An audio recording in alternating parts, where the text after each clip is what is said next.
Hello, everyone. Hi, I'm Bishi. Did you forget who I am? I was gone for a long time. I was gone for a very long time. I wouldn't be surprised if y'all forgot what my name is. Who are you? I don't even know. Like a beautiful butterfly. Like a beautiful butterfly. Welcome in, y'all. Howdy. I have some stars to write on. So pardon me while I do that. Yeah, I don't even know who I am. After the last month that I've experienced. Let's see. Okay, here's all the stars.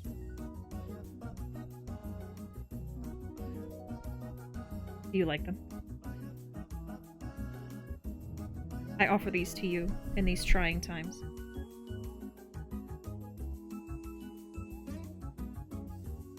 Thank you all so much for your support. Really appreciate it.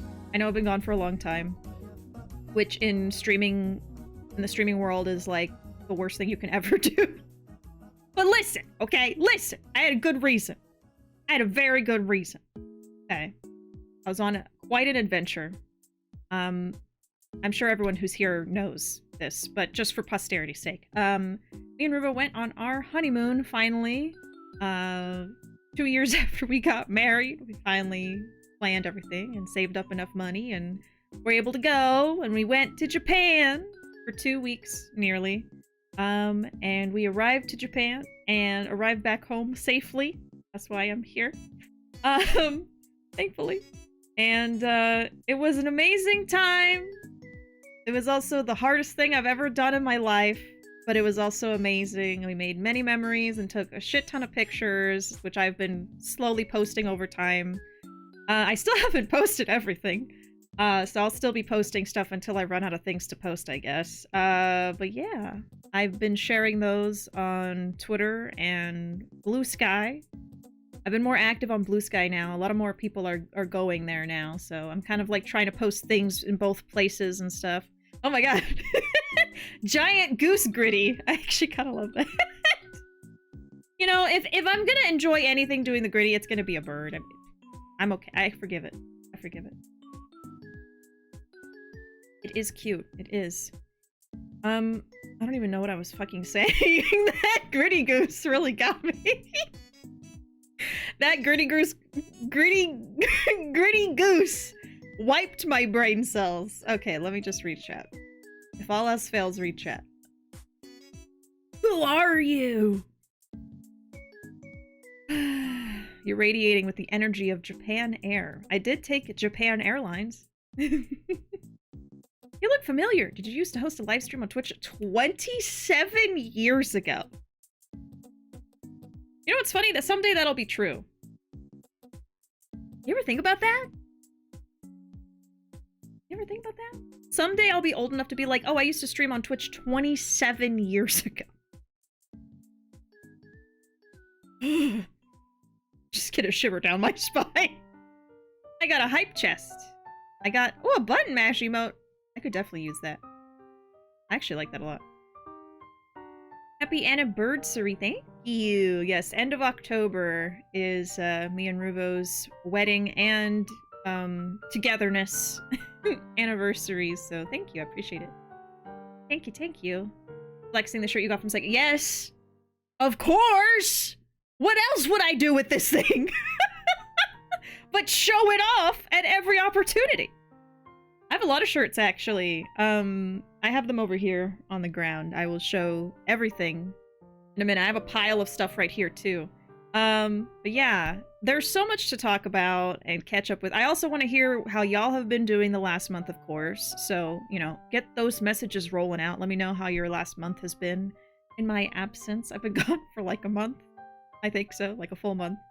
So if you did anything cool or you want to tell me about how your life's been going, stuff like that, let me know in the chat while I regale you all with stories. But yeah, there's so much to talk about with our Japan trip and other stuff that's happened recently that I just figured we would do an actual just chatting stream for once. Speaking of Halloween, Tomorrow should be a pretty fun stream. Me and Ruuuvo are going to both be sitting in and playing the Dead Space remake, which y'all unlocked before I took my honeymoon break. And we should be in cosplay. What those cosplays are, I have not quite decided yet.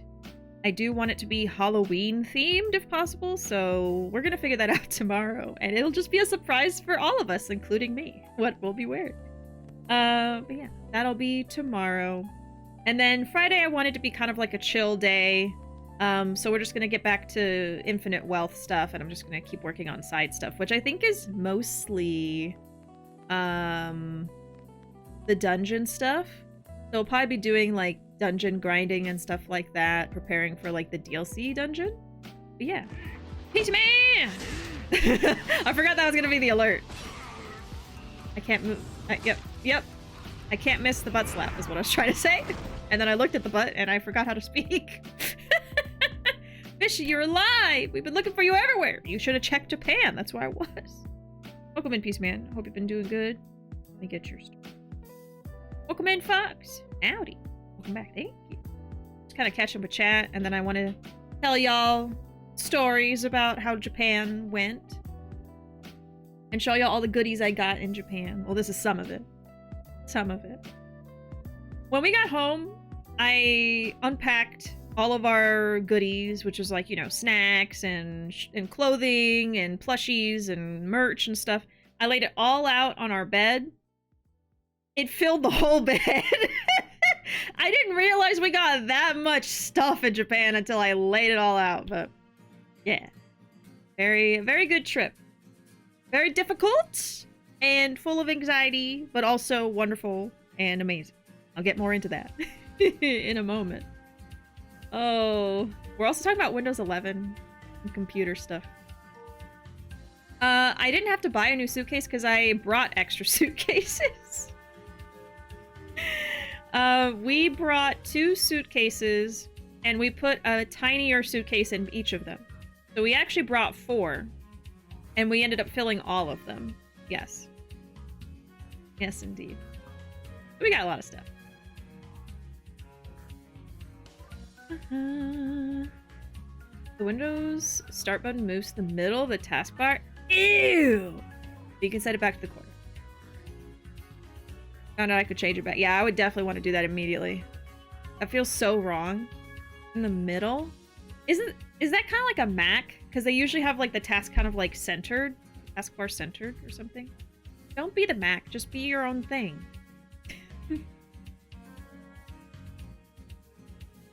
Been excited for a new show on Amazon Prime based on a podcast I adored. It was good and easy to binge. Oh, and speaking of Amazon, there's this Japanese crime drama show I'm sure y'all have never heard of, but it's pretty good. I forgot the name. Something about a dragon. We can also talk about that show. The reviews, the feelings on that are so mixed. So all over the place. And I get all of them. I'm gonna be honest. I understand all the different perspectives. Like, I very much am like, you know, someone's like, I don't like it. I'm like, I get it. Someone's like, I love it. I get it. I completely get it. I like it. I don't think of it as like purely Yakuza. I just am watching it to watch it. But I'm not like putting too much stake in it. Like I hear where some people are saying that it is like a good representation of the characters and how they would have acted when they were younger. I hear the people who are like upset how they're characterized and don't like the show. You know what I mean? I'm kind of just like trying to watch it and separate it from the games and just see it as like a show that's inspired by the games. You know what I mean? Which, as soon as they were like, oh, we're going on a different path in the story, we're not actually going to do, like, Kiwami or Zero straight up. As soon as I learned that, I started trying to separate them, you know what I mean? And I think that's why I'm okay with the show. But yeah, I don't know. To a point, I do feel like it kind of represents how the kids would have acted when they were younger. I mean, like, the games never really get too much into that. We really only see little, like, crumbs of that in the series, but I don't know. I don't think it's terrible. I follow a few people that really don't like it, so it's tough. I see like people talking about it both sides of the conversation, honestly, all the time. Some people love it, some people hate it. I don't know. I'm like in the middle. I'm like, oh, I like it. It's all right. Hey, Nico. Howdy. I'm about to start talking about our Japan trip. I'm about to, but I'm also just going with the flow of conversation here. On a scale of 1 to 10, how awesome was it? I can't say 10 only because like a lot of bad stuff happened too. But it was amazing. At least an 8, if not a 9. 8.5? 8.5 to 9. 8.7. Something like that, but up there, way up there. Yes, it was amazing. It was great. The suitcases had babies. Yes, they were pregnant. That's why you bring suitcase protection. But we wanted them to be pregnant. Oh. I get it if someone doesn't like the show, because it's not the Kiryu we know and people are obsessed with him, but it is by no means a bad show. Yeah, I'm kind of surprised I'm not more upset by the show, because I love Kiryu so much, but I kind of just keep it separate in my mind, you know? I mean, even the movie Kiryu is not like, oh, I love this Kiryu, you know what I mean? Like, I never loved the Yakuza movie, it's just, like, entertaining to watch, but I don't see it as, like, a really, really good version of the story or anything. So same with the show. I mean, it's not exactly how the games go, so it's just I don't love it, I don't hate it. I watched each of the episodes 3 times, and while I have some criticisms, I adore it. Oh yeah, I meant to rewatch it in English, because I watched it only with the Japanese dub, so maybe after I watch the rest of it, which I think drops tomorrow or the next day, maybe then I'll rewatch the whole thing in English. Because apparently the dub's really good. They have Alex, I think, as Kiryu, and he sounded really good. I really liked his rendition of Kiryu from like a little clip I listened to. It's really good. You got that like deep Kiryu voice. Yeah. Oh, and then they have Mercer as Majima. I thought that was great. It's dropping right now. Watch Party Italy. I don't think it would be illegal actually, because I think you can watch Amazon Prime shows on Twitch and it's fine because they own Twitch. You know what I mean? I've seen people do like Prime stuff on Twitch. That actually would be fine, but we're not doing that today. That's not in the plans. I can't change the plan. You can't change my plan once I made the plan. I'll have to go to my friend's place to watch it because I don't have. Oh, I'm sorry. I enjoy the show, but also sad it ends on the 1st. Yeah, I almost wish that they spaced out the episodes more, but it's fine. We'll just binge all the rest of it tomorrow. I guess we'll watch it tomorrow. Also plays Achan in Infinite. Yes, I knew that too. I never gave you decimals. I'm making the decimals, okay? I need them. I need those decimals. Okay. I think I should tell y'all about my Japan trip. Oh god.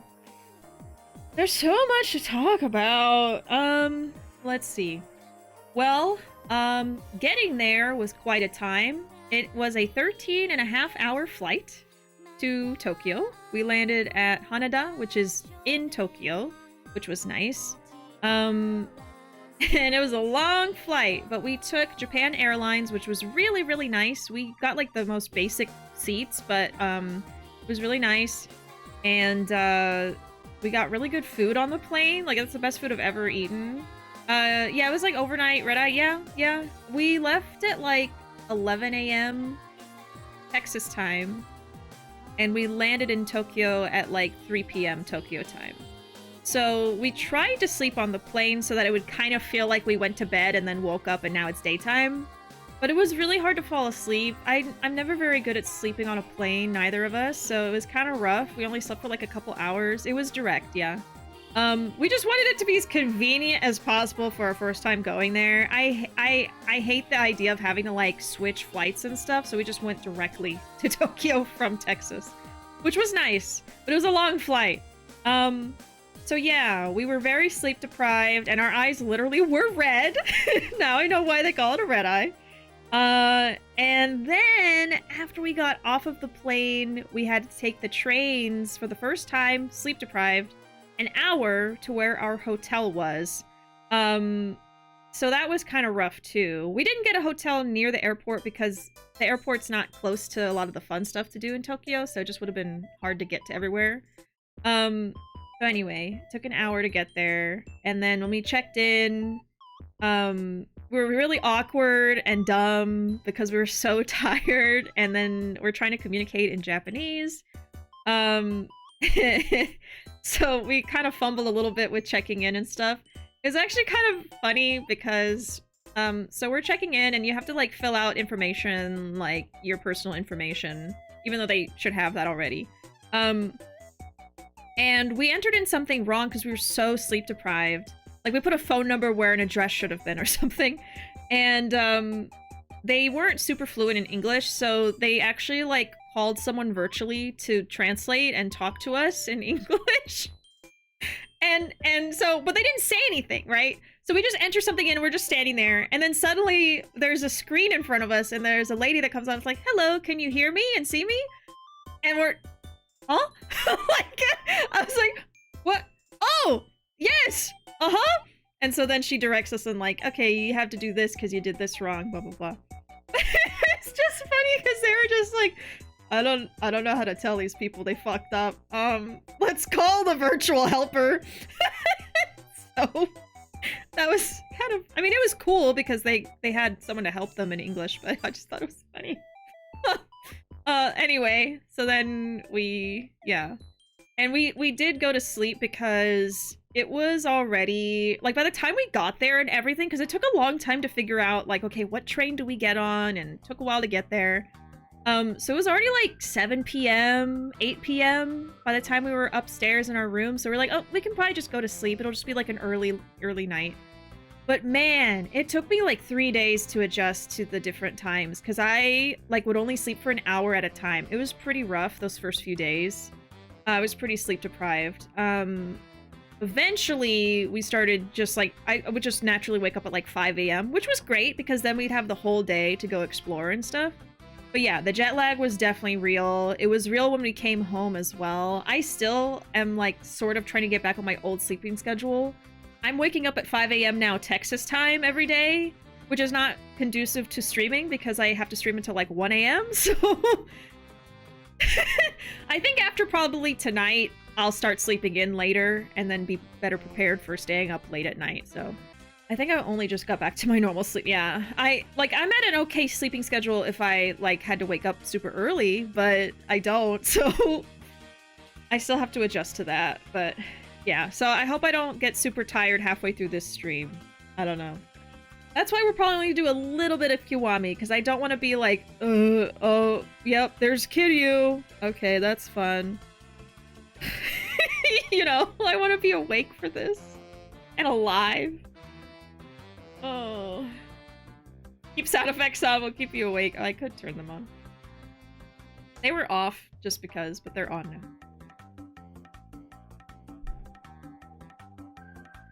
Now you can interrupt my Japan stories.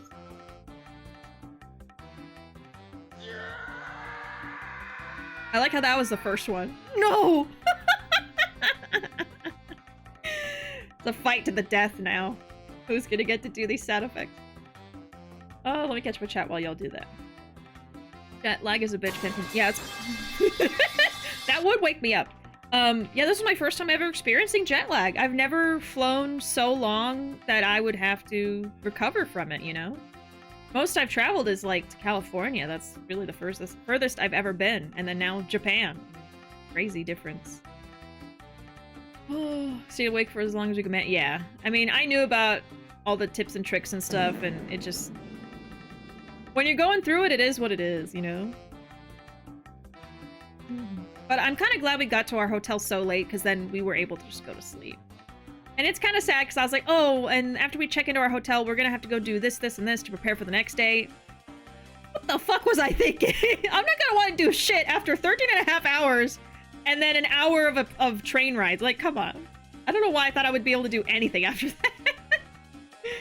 That first night, you can't do shit. You're just gonna go up to your room and relax until you go to sleep. That's it. Is she about to tell us how they're now a Yakuza boss and show us their back tattoo? Of like a pigeon. But like badass. Sort of how I feel with how Netflix handled JoJo's Part 6. Hate how excited I was, but it would have been much better if they released it episodic. Right? Yeah. It's interesting. I feel like when I'm forced to wait between episodes or chapters or whatever, I'm more likely to watch or read it. Because that's how I'm going through Golden Kamuy, actually. I'm reading the manga and I'm using my library app. And I have to wait like, you know, a week or two between each volume because someone else is reading it. But it actually makes me want to read it. Whereas if I just went online and found Golden Kamuy and it was all there for me, I feel like I would just get partway through and be like, eh. You know what I mean? But I'm like motivated because I'm like, oh, I want to read. Yeah, I'm reading Golden Kamuy. I'm in like volume. What am I in right now? I don't know. I just saw it in my library app because I got a library card for a Japanese library. And I was like, shit, fuck it, I'll do it. I'm in volume 5. I still need to start reading it, but I have that one ready to go. I think there's like 40 volumes though, or more. I've just barely started it. Anyway, where was I with my Japan story? I had only told y'all about getting to the hotel. That's crazy. We have so much to get through. Okay, anyway. Day 1, we explored Ikebukuro, which is in northern Tokyo. It has a bunch of different stuff. There's a mall there, Sunshine Mall. We went to the aquarium that was there, which was really cute. They had, probably my favorite part was the penguins, because they have an enclosure where it goes like above you. So the penguins are kind of like flying above you. It's really, really cute. We also got to see them get fed, because we arrived just in time for feeding. Where you're only like 3 feet away from them, because there's just a little fence, and they're like outside. It was really cute. That was also the day that we found RGG merch, which was really cool. So, for reference for anybody, if you ever go to Japan, a great place to find RGG stuff year-round is K-Books. Now the thing is, there's all kinds of K-Books. There's ones that are for K-pop, there's ones that are for anime, for games, stuff like that. So you gotta make sure you go to the video game K-Books. That's what confused me. We walked into a K-Books and I didn't pay attention. I just saw K-Books and I go in there and I don't want to like spend all my time looking for it. So I just asked the person in the front, like, do you have RGG stuff? And they were like, what? They didn't know what it was. I was like, oh, and then I was like, it's a video. Mind you, this is all in Japanese, okay? I spoke Japanese for 2 weeks straight. The only person I spoke English to was Ruuuvo. So that was a whole other thing, by the way. So I was like, it's a video game. And she was like, oh, look. And then she was so nice, though, because she gave me, like, a map. And she explained, like, there's more around the corner. That's where you have to go. And I was like, oh, there's a different K-book for everything. Okay. Anyway, that was the whole thing. Yeah, it's K-books. And they had a whole section. I didn't even buy everything because how there was too much. It was expensive! Let me tell you! $50 for a button with Kiryu's face on it. And I wanted it so bad, but I was like, I can't pay $50 for a fucking button. Anyway, we did pay a lot of money. Okay, we got a lot. Okay. Let me find the K-book stuff. I just have all the stuff right here. Everything we got. But I only want to show y'all what we got at K-Books. Was this it? I think so. Didn't I get more? Oh, technically, yes. Okay, well, this is just some of the stuff that we got. I don't want to show y'all the price, damn it. I didn't take the sticker off. I don't want y'all to know how much money I fucking dropped on this shit. Hold on. Honestly, like, each thing wasn't that bad, but all together, it, like, added up. It really did. But that's okay. That's why we went to Japan. Was to spend a shit ton of money, right? Especially on, like, merch of our favorite stuff. Why not? So everything I have is still packaged. I have not unwrapped anything because I just wanted to show y'all and make it simpler to show everything. So anyway. we got some acrylic standees. So I have one of Infinite Wealth Kitty-O. Look at him. So he's a little standee. So I'll set these. I could even set these up right now if y'all want. But definitely I can set them up like over the week and have them in the room here, the stream room. Yeah, there's my mans. Another one of my mans. We got a Ryoma, Dandy. Yeah. They had some ish and stuff. They had a little bit of everything, honestly. They had like shirts, they had buttons, magnets. They had like the cologne. I wanted the cologne so bad, but I was like, we're already spending too much. I can't get everything. They had buttons, pins. They didn't have any plushies. They had like wall scrolls, which looking back now, I'm like, oh, maybe I should have got a wall scroll, but I don't usually like wall scrolls. Now I'm reconsidering that, but anyway. And then we got Okita for Ruuuvo.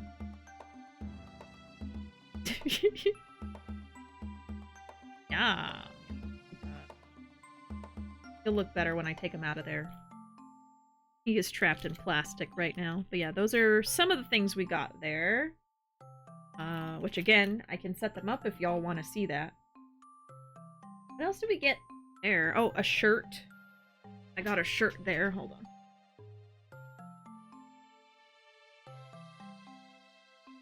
So there were two places that we got RGG merch. It was at K-Books in Tokyo. And then in Osaka, we went to the Pirate Majima pop-up, which randomly started the day we landed and is going on until like December.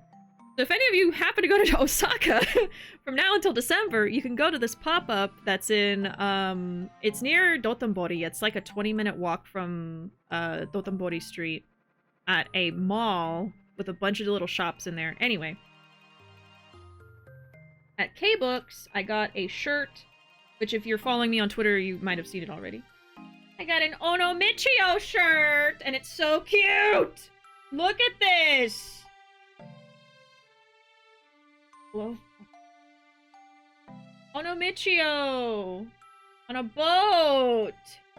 And a bunch of oranges. Oh no! Oh no! The little orange up there. Sorry it's so wrinkly. It's so cute. I had to buy it. I had to. So I'll probably wear this on stream sometime. But yeah, I got that. We got the standees.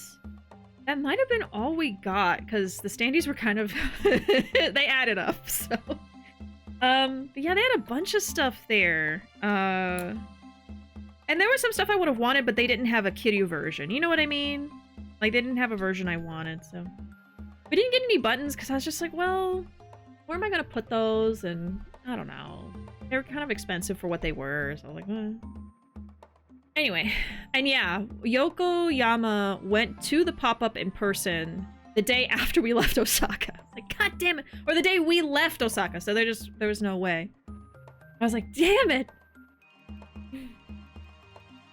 Problem with buttons is now I have to find a way to display them. Yeah, right? Like, a bunch of my buttons and pins and stuff are over here, and I never look at them, so it's like, where, you know... That's why I was like, it's fine if I don't get them. I'd rather get the standees, you know. Merch was expensive, but I was able to find original copies of the PS2 game. Ooh, that's cool. I already know half my spending budget for Japan trips going straight to RGG merch, yeah. I mean, if you go to the right places, you'll be able to find stuff. Y'all want to get merch outside of going to Japan using Bai Makari Japan is giving me the most Shaka Kiryu, yes. I guess his RGG merch isn't super common. It's rare. Yeah, there was like anything that was a limited edition kind of like only came out at a certain time. There was a pin that was going for like $150 because it was like a Christmas Kiryu pin or something. I love Kiryu, but I'm not doing that. Speaking of figures, I don't need any more figures because I have these now. I like how the music stopped just now. Our Kiryu and our Majima have arrived. Do not separate them. Kiryu and Majima are here. I was gonna unbox them for you guys on stream today. But But I still have stuff to show y'all that's on my lap, so I'm gonna deal with that first so I'm not covered in stuff. But yes. If I missed any messages. Do not separate. Secondhand figure stores are so overwhelming. Yeah, I went into some figure stores and like anime merch stores in Nakano Broadway. I think that was the biggest place that we went to, and we didn't have enough time, man, because like some of the places didn't open until 12 p.m. and we had to get to the Muscle Girl bar at like 6:30, and we still wanted to go to the aquarium. The aquarium took up a lot of the day. So we were just trying to fit so many things. That first day was rough because we did so much that I like at the end of the night when we got back to our hotel, I was like dead. Like I was so stressed out because we had done so much and it was our first day in Japan. So we really slowed down after that and we cut down on a lot of the stuff that we meant to do. We still did all the stuff that we really, really wanted, but there were definitely some like extra side things that were like, it's just not going to happen. There's not enough time. So there's definitely enough to do on a second trip whenever we make that happen. Maybe we'll go on like a group trip with our friends or something someday, but yeah, it was, the first day was rough. It was a lot of fun. We did a lot of cool stuff, but I was so overwhelmed. That's the right word. I was just so overwhelmed. Yeah, and then figures are hard to take home, too. We would have had more trouble taking stuff back. Oh, the Good Smile store in Shibuya. I did not go there. Shibuya... we went to some places in Shibuya. We went to the Nintendo store, the Pokemon Center. Those are the two biggest things. But again, it's just like, we just had a lack of time. That's really what it ended up being. And the boxes, I know, we still gotta take them out. Make them kiss, I will. I wish figures like that came with the deluxe edition of Majigaiden, right? I think it comes with a standee. But we don't need that. Because we got a standee from the RGG Pirate pop-up. Even has a little background and everything. I'm gonna show y'all the merch we got from there now. So this is one of the things that we got. It's a little Majima standee from the pop-up in Osaka, which was so cool that we got to see. If you go to my Twitter, I posted some pictures of us, and there was a cardboard cutout of Pirate Majima, and he was so tall. It really like makes you feel like, wow, this is how tall this guy would be next to me. What else did we get there? I have a little pile here. Okay, so at the RGG pop-up in Osaka, we got that standee. We also got this like double, he goes from pirate to that look. Isn't that cool? Keychain. And we got I'll show that next. We also got a t-shirt. They had a few t-shirts, but this is the best one we found for like our size. I think it's a Infinite Wealth shirt. I actually don't know what the front says. If anyone knows what this says, let me know. I just haven't looked it up. But this is the back, and that's why we got it. It has Majima's tattoo, and it looks really cool. So we liked that. Yeah, I'm not sure about the front. Let me know. Let me know. I think it's Infinite Wealth. Ruuuvo was losing their mind next to the cardboard cutout. Oh my god. They were losing it. Okay, and then we also got these two CDs. Let's see. It has stuff like Hands, Like a Butterfly, On Kiryu's Tonight, Judgment, Machine Gun Kiss, just a bunch of the karaoke songs. And these are just collector's editions for us, because like I don't even have a CD player.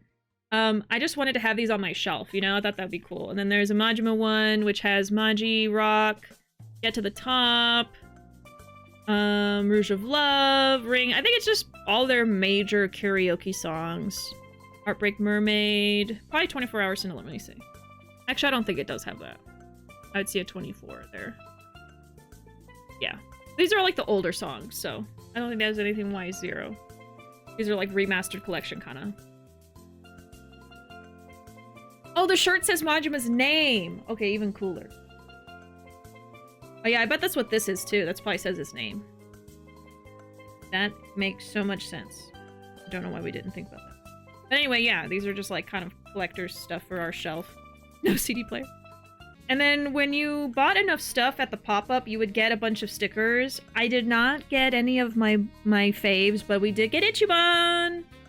That's the only Yakuza one that I got. The rest is all just like Sega stuff. So we have, I don't know what this is. I don't know what this is. Sonic. And Persona 3. And then of course Ichiban. I just really wanted Infinite Wealth Kiryu. That's really all I wanted, you know? And I didn't get that, but that's okay. It's just random. These are stickers, by the way. But yeah, I think that's everything we got at the pop-up. There was a lot of other stuff. Oh, and then I got a thermos, too. Has, like, the characters on the other side. Yeah. That was pretty cool. I forgot about that. Got that. And that, I think, is it for the pop-up. Yes. I wonder if I should set up all the standees and stuff right now. Well, I'll at least unbox the figures. I'm gonna do that. Maybe not the standees. So, we did go to arcades. We went to, I think we went to a Sega arcade.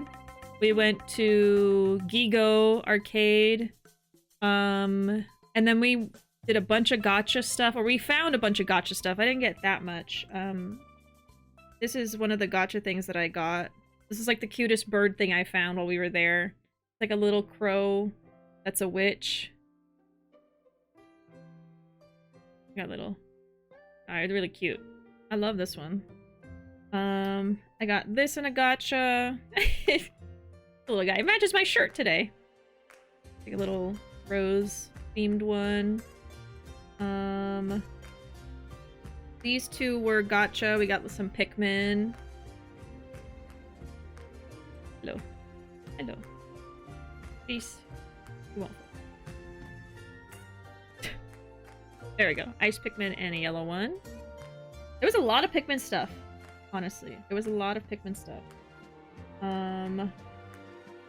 This was this was like a mystery box. So when we went to the Nintendo store, we got a bunch of like little mystery boxes, and this was one of the things we got for Pikmin. It's supposed to go on your cup to cover the top, and it's a little blue Pikmin. One of the cool things we got to do at the Nintendo store was we did that gacha thing for the like retro pieces. So I got this piece of the GameCube controller. I thought was cool. I was hoping for a piece from this. I'm happy with that.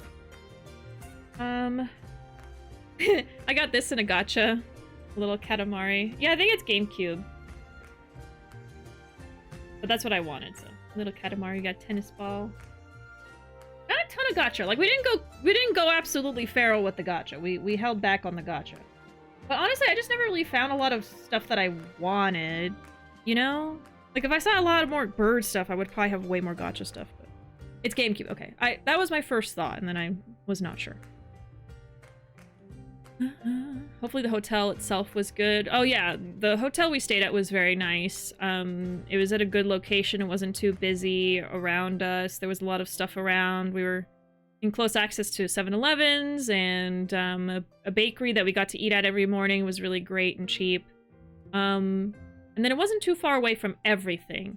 We were actually right above a station, so it was great. We just walked downstairs and we're at a station, so that was purposeful. I specifically wanted that. So yeah, it was pretty good. We got used to the train system pretty quickly, especially considering right out of the plane we had to manage that. So I would say after day one, especially a full day in Japan, we had the trains down. I mean, Google Maps helped immensely. That's really how we got around everywhere. But yeah, there was a couple of like stressful moments with transportation, which I'll get into, but In general, the trains, especially by the end of the first week of Tokyo, we were like, we had it down, you know?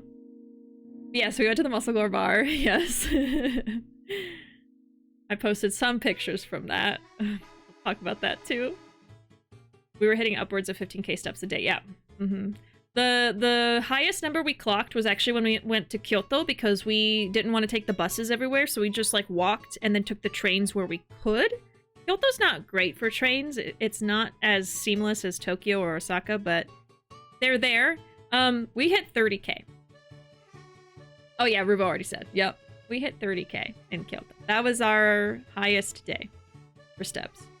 But, you know, Pikmin Bloom was really fun to play in Japan. We were walking so much. Welcome in, Pearl. Howdy. Yeah, Halloween will be in a couple hours, technically, for me. We would subway early in the day, and I got good at walking, but inevitably BF would get tired and get a cab back to the hotel. Oh, wow. Are you wearing a Majima Construction shirt? I've never seen it. Yes! Yes, this is Majima Construction. I actually got this from Sega, but they do sell this on, show you. Yeah, from Insert Coin. This is where you can buy the Majima shirt. I think it's still available. But this one was sent to me by Sega, as well as these socks. These Yakuza socks, which I haven't worn yet. It's just kind of cool. Got the little emblem. Yeah, Yakuza. They sent me the socks, and they sent me this shirt, and they gave me a copy of Kiwami for the Switch. So we'll be switching to that later. But yeah, I was really excited about that. I wasn't sure if I was going to play Kiwami on the Switch, because I was like, man, I don't know when I'm going to get to a Kiwami playthrough. I still wanted to play through 0. But then, you know, Sega reached out and were like, hey, do you want this, like, care package with clothes and a copy of Kiwami? And I was like, hell yeah! So, now I'm playing Kiwami before 0. Oh.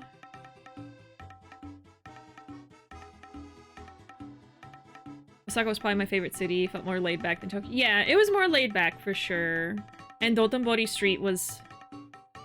Oh my god! The food was so good. The food was so good. That's the best goddamn takoyaki I've ever had in my life. I will never have takoyaki that good in America. Ever. It will never be that good. We went to the takoyaki stand that's like most famous for takoyaki there in Osaka. The name is evading me. But we went to that famous spot and it was amazing. It just melted in your mouth. Like, I've never had takoyaki like that. Ever. I think we did have a beef bowl. A gyudon, right? Yeah, we had that on one night. There was some foods we did not get to. Like, I did not eat okonomiyaki in Japan. I'm sorry. I just did not get to it. We had, like, everything else. You know. I don't know. It was weird. It was just, like, I always felt like I didn't have enough time. Yeah. The octopus was not even chewy. It just melted in your mouth. It was weird. Because, like, octopus is always chewy. But it was just, like... It was so easy to eat. It was different. Yeah. It was really, really good. I would say, like, even if you don't like takoyaki here in the States, you should try it there, because it was different. I wanted the cardboard... You wanted to do things to the cardboard cutout of Majima, yes.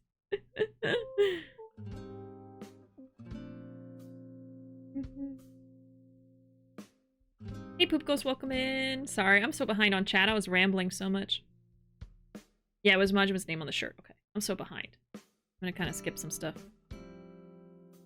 That's the one thing we couldn't pick up was clothes. Yeah, that's the problem is, like, Japan sizes are not very inclusive, so it's tough. Honestly, we didn't get that many clothes. It was like, we really just got a crap ton of t-shirts. Like, I can show you all that now. That's all we got, and then I got, like, one pair of thrifted pants, which I love, actually. So we got... This is the most touristy shirt I got. It just says banana and katakana. Banana. I just thought it was so funny. Banana. They're so wrinkly. I'm sorry. And this was a shirt that I got at the Kotori Cafe, where we got to pet the little birds, and it was so cute. And they have a Java Sparrow that looks just like this named Shijimi. And we got to pet him, and he was so sweet. So I wanted to get a shirt. Really cute. And then we got the Pikmin shirt! We got the Pikmin shirt. I didn't even know that we were gonna find this in Japan. I wasn't even looking for it. But we went to the Nintendo store, and they had it, and I was like, ah! I wanted this when I heard about it, but then they said it was like a Japan-only thing, so I got upset and tried to forget about it. But they had it. There's a little guy at the bottom. And then they're on the side. Yeah, I'm sorry they're so wrinkly. I don't know why. I washed them and then they just got all wrinkled. Those are all the clothes. We didn't really get that many clothes. Like, we walked into a Uniqlo and I was like, this is all so basic, and I just walked back out. I didn't even really look. I was like, this looks boring. I don't like anything I'm seeing here. So anyway, clothing was not the big thing that we were looking for anyway. Kind of trying to like put things aside as I show them off too. I guess we can unbox the figures now. Where was I in the story? Muscle Girl bar. That was amazing. If you want to ever see some buff women serving drinks to you and doing like funny hijinks and dances and stuff and slapping grown men, go to the Muscle Girl bar in Ikebukuro. It was such an experience. So yeah, they slap the guys. Of course, they pay for it. The guys pay for this, okay? So when you go to the Muscle Girl bar, you pay for your base ticket to get in at a certain time. And then, on top of that, you can exchange money for muscle dollars, muscle bucks. And you use that to, like, tip the bartenders to do stuff. And they have a whole menu of things that they can do. So we didn't even do everything. But they can do stuff like they'll work out while holding you. They can slap you if you want. They can pick you up and carry you around, stuff like that. But yeah. So the things that we did, I posted like some pictures of it. The most tame thing was the honeymoon hold is what they called it, which I thought was funny. Where they just pick you up bridal style, and then they just kind of like swing you around. It was very innocent, just like, oh, like it was just fun. I loved being carried by a strong buff lady. So me and Ruuuvo both did that. And then they also had a push-up thing. So in my imagination, when it says a push-up, I'm imagining that I'm laying on the floor and she's like doing a push-up on top of me, right? That's not what happened. So they had this workout chair that you like push the arms and it has weights on it. So they had us sit on that. And me and Ruuuvo both did this. So I sat down in the chair.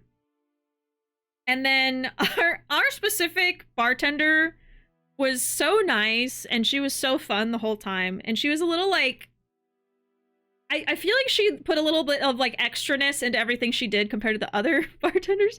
So I'm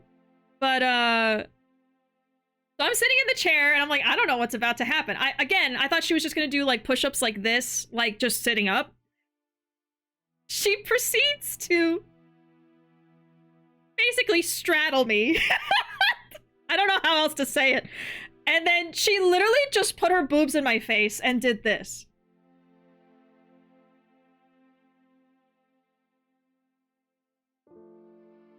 That was not a push-up.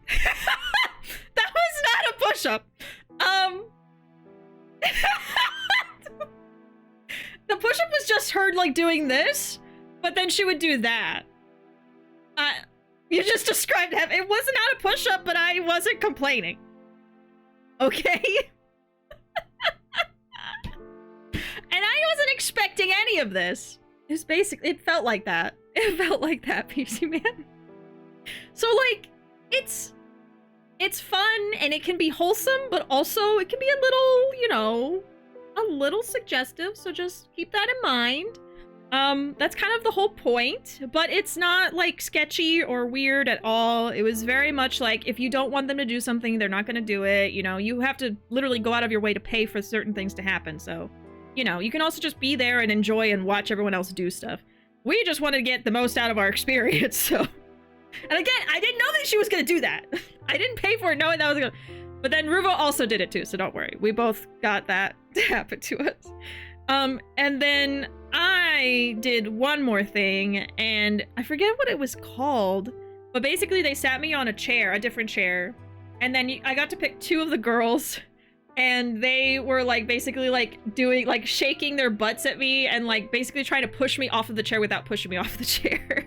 They were like jiggling me back and forth with their butts and then with their, I guess with their fronts. They were like hugging me kind of and like shaking me. So anyway,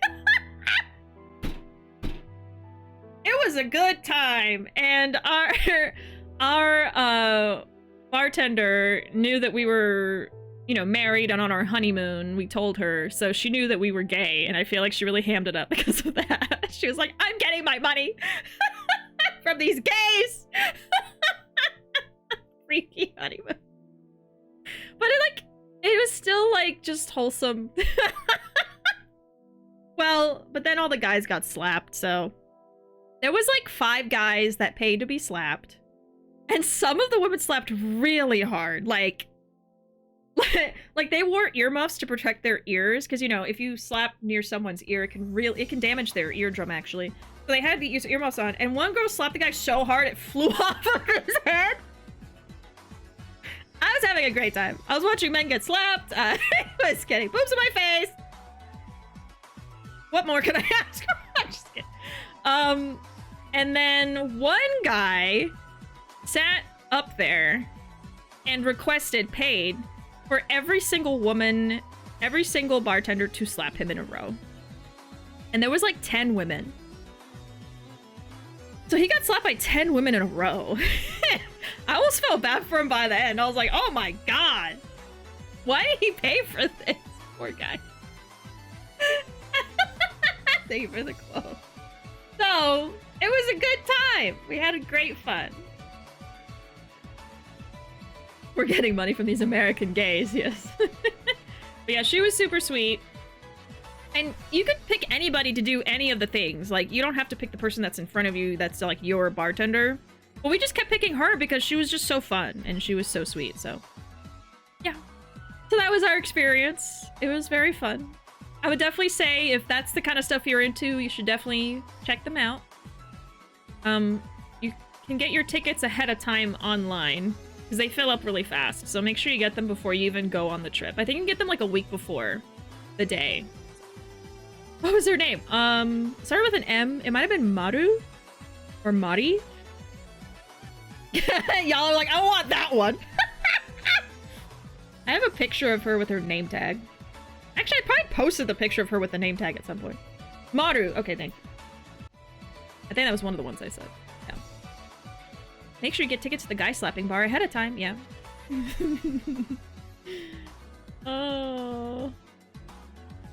Okay, I'm still behind on chat.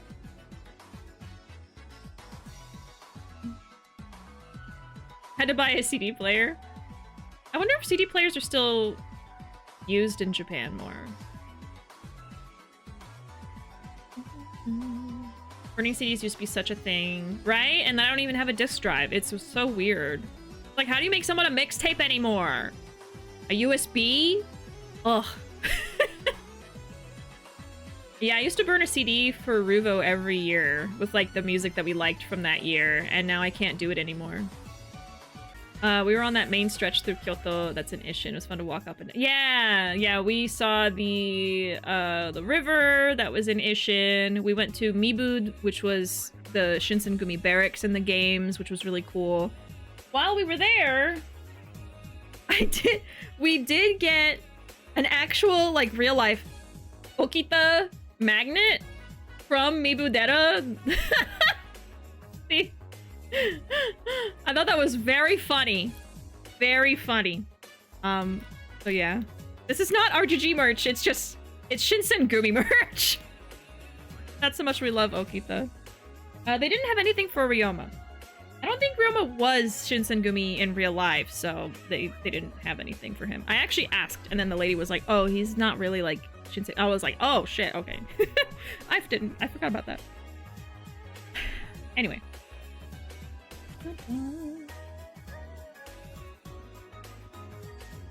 And then, yeah, we went to Kiyomizu Deta, which was also in Ishin. That was where Ryoma fights Amon.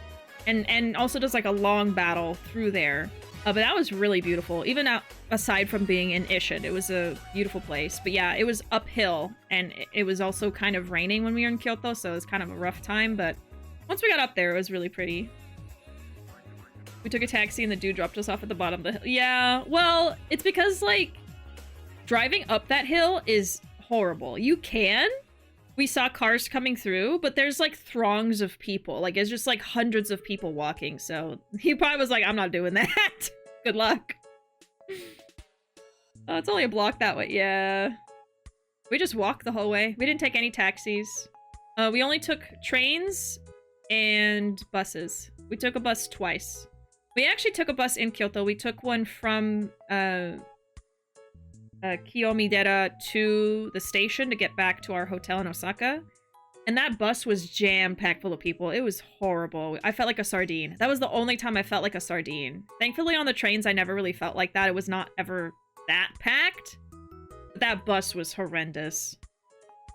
I hear once you eat authentic Japanese food in Japan, no other interpretation, any other country tastes the same. You just keep remembering how good that one was the first time. Man. Oh, no. Oh. I will say, like... Well, yeah. I would say, like, everything I ate was better than anything I've eaten here, but there are definitely some places that come close to it. Especially for sushi. I feel like I've had sushi here that was, like, pretty much almost on the same level. I've also eaten at, like, a Japanese-owned, like, little family-owned sushi place, and that was probably the best sushi I've had here, so... That's probably the closest you can get. Hey, Zoe, welcome in! Howdy, howdy. We're still catching up and just chatting. I'm still talking about my, Japan adventure with Ruuuvo. And then ramen, we technically had ramen, but it was udon ramen. We had kitsune udon at a place that's actually in Yakuza. Again, I don't remember the name. I can point it out when we play Kiwami, probably. Oh, no, because it was in Sotenbori. I don't remember if Kiwami has Sotenbori. But anyway, it was very, very good. That's the best udon I've ever had. But we never had, like, traditional ramen, like miso broth or anything. That's a big one that we didn't do. Again, though, I've had really good ramen here, so I was kind of like, well, it's fine. So we didn't have traditional ramen. We didn't have okonomiyaki while we were there. We had sushi, we had that udon, we had takoyaki, gyoza as well. Thanks so much for gifting us up to Zoe, Peace Man. Thank you. Yeah, I'm sure, I even thought about, like, people are going to be confused why I didn't eat all these things while we were there, but literally, like, we just ran out of time, and also, here's a big thing that happened. Here's a big negative thing that happened, okay? Because I haven't really gotten to the negatives yet. I had a really bad time with being able to eat while I was there. There's your star, Zoe. So it started when we first got there. Day one, we went to a cafe recommended by a friend, and I know that I can't drink coffee, but sometimes my hubris gets in the way, and so I got a coffee while we were there, but this was some real freaking coffee. Strong, fresh. It fucked me up for 2 days. I could not relax. I was like on the verge of panicking for 2 full days, which was fine when we were moving around and like walking long places, you know, long distances and stuff. But anytime I was just like sitting down trying to relax and eat, my heart was just like racing. I basically have an intolerance to caffeine, and I just don't think about it a lot. I never drink coffee here at home or anything. But you know, when I go out, sometimes I'll have a sip of coffee here and there, but I had a whole glass of like a like a latte, or not a latte. It was a real coffee. And it was such a mistake. So when I'm anxious, I can't eat. So the first couple days were really hard for me. My appetite went way down, and that was a huge thing I wanted to do in Japan, was eat a bunch of different foods. So that was also part of it. I had to eat small portions, and I had to space them out a lot, or I would not be able to finish it. And that's a big thing in Japan that's seen as rude, is if you don't finish all your food. So I never wanted to sit down at a restaurant, like a ramen restaurant, and have 2 bites and be full. You know what I mean? So that was a big reason. I never felt hungry enough to go to ramen, and when I was hungry enough, we were like, oh, here's this other thing we can try. So we do, you know, that's just how it happened. It's just life. It just happened that way. So anyway, yeah, we still tried a bunch of food. Takoyaki was a huge one for me. We tried melon pan and melon pan ice cream. That was another big thing. We had that udon, which was delicious. We had sushi. We went to an omakase. The omakase was on day 2, when I was still feeling the effects of the coffee. And it kind of sucked because it didn't ruin my experience, but it did, like, kind of mar it a little bit. So we were in this tiny little omakase that only has seating for, like, less than 10 people.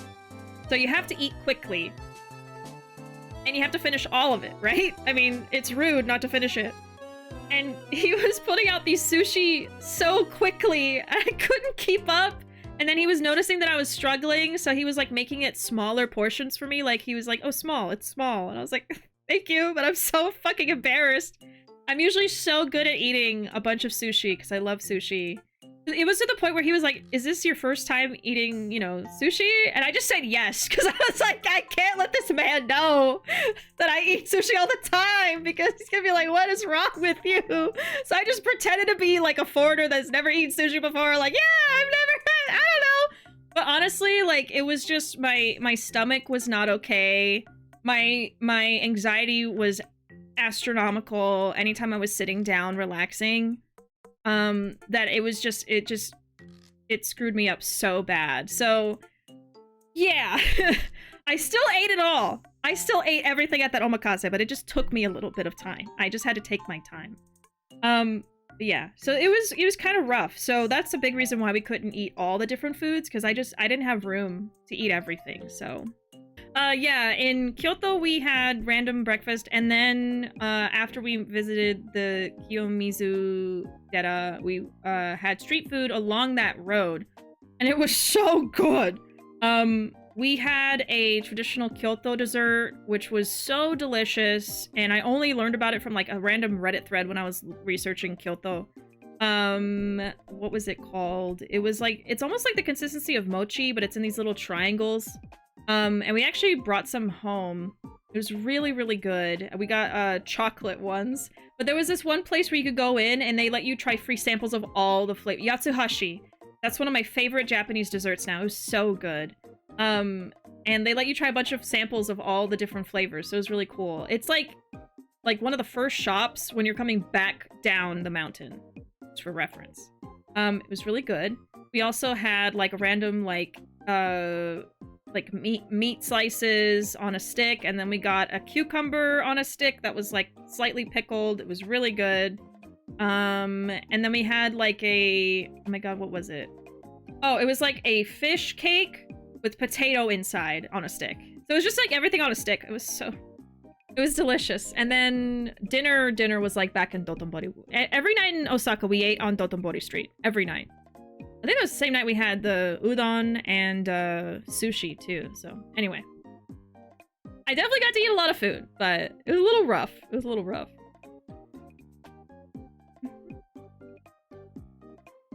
Oh yeah, we're getting Uniqlo's in America now too, huh? But I didn't see anything that really looks interesting. I don't know. I'm very much more about, like, interesting clothing now. I don't like just, like, a plain shirt or a plain jacket anymore. Was it mostly men or women in the Muscle Girl bar? It was mostly men, but there were women there as well. And then, of course, there was us LGBTs as well. But yeah, it's funny because I didn't think about it, but I think the main clientele is mostly men. But I didn't even think about that when we went. I was just like, Muscle Girls! And then I saw the line forming and it was mostly guys. I was like, oh. It was fine. I was just like, oh, I didn't think about that. Did I get a hug from a Muscle Girl? Yeah, I'm pretty sure. That might have been one of them. You can get picked up by a muscle girl. Everything. They're so strong. They were so strong. Type of situation Kitty would get himself into a right. I would love to see Kitty go accidentally walk into a muscle girl bar. Oh, another cool thing we got to do in Kyoto was we got to go to a tea ceremony, which was a big thing we wanted to do in Japan. So that was really nice. And the person who led the ceremony, she was so sweet. She was so nice. One of the nicest people we met while we were there. So it was a great experience. We got to make our own matcha. And it was really good. We actually bought some matcha at that tea shop and matcha whisk. So, yeah. He made me walk up a hill, then back down, then up another hill. But I got a Shinsen Gubi Pom Pom Puddin sticker. Oh, that sounds so cute.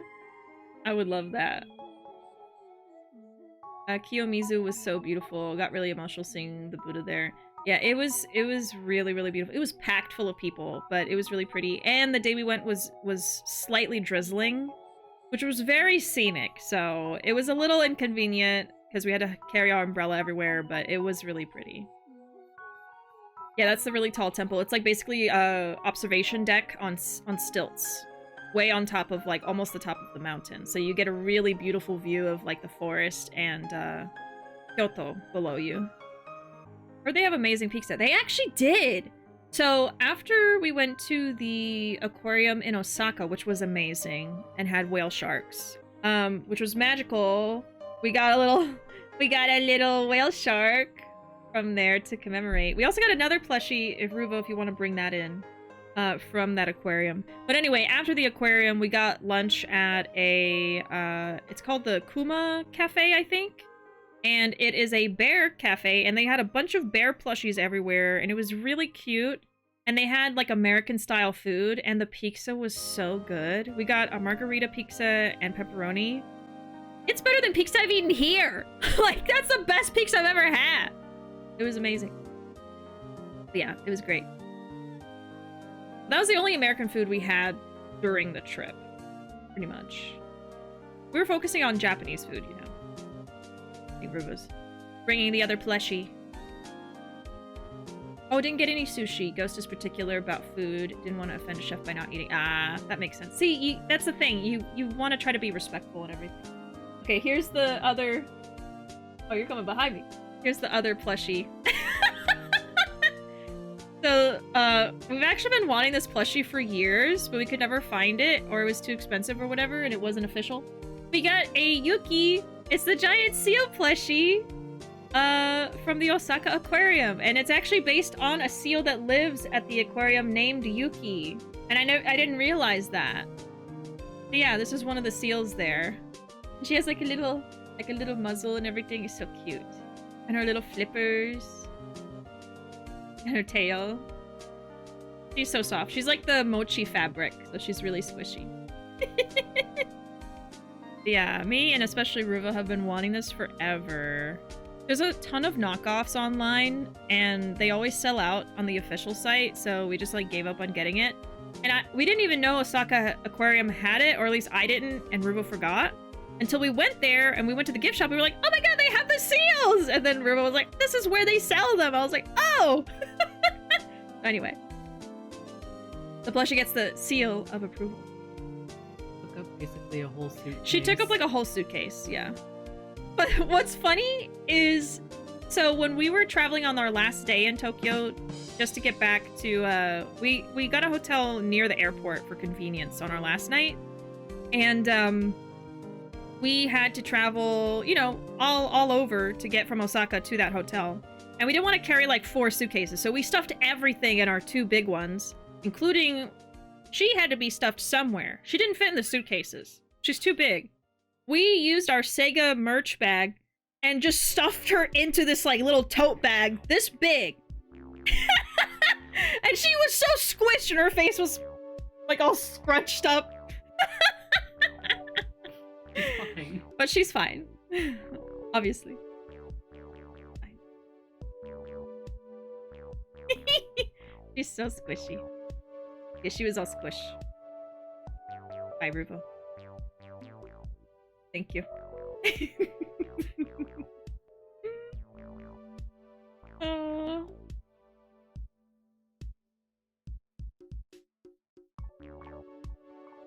Keep reading this chat. I see suitcase situation was weird. Kutsune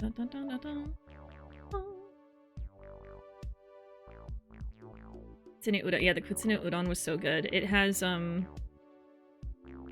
think the tofu packet. I don't remember what was in it, but I ate all of it and it was delicious. And it was at a place that's like an actual location in Yakuza games, which was really cool too. It's on Dotonbori Street. Oh yes, and then I did post about this, but we spent a night at a ryokan. That was my favorite part of the trip. I think both of our favorite part of the trip. If you can afford it, even just one night, I would definitely recommend it if you're into like traditional Japanese stuff. The food was very traditional, but amazing. That was probably like the most high-end food we ate the whole trip. And then just the experience in general was really, really cool. We got to sleep in a tatami room on the futons, like traditional futons. We actually had like our own onsen in our room that had natural hot spring water from the mountain. So amazing. That was a great time. It was just so beautiful there and peaceful. And it was really nice reset because that was like in between Tokyo and Osaka.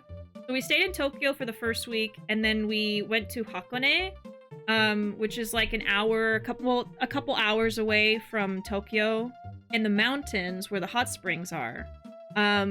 And we stayed there for one night, and then the next day we took the bullet train to Osaka. So it's just a nice little reset in between the two places that are super, like, you know, busy and loud and stuff. So it was great. I would probably do it again for even longer if we can afford it, like 2 nights or something. But yeah, that was like our splurge. Everything else was very much like, you know, trying to save money on the hotels and stuff like that. But that was our, like, almost like a resort night, so...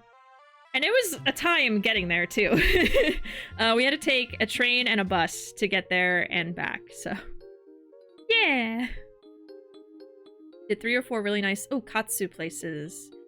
I don't know if we had katsu. You know, I regret not doing that. I really love katsu.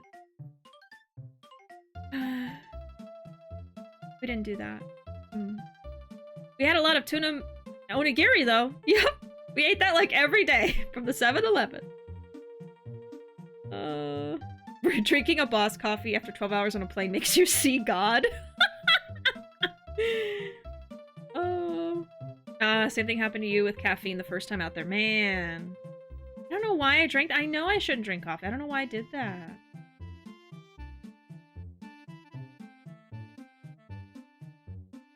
I get anxious when I feel like I'm in other people's way. Me too. The first week, I was extremely anxious and couldn't relax until Ghost was like, you need to realize everyone's in everyone's way. That was a big thing for me too, yeah. That just contributed to it.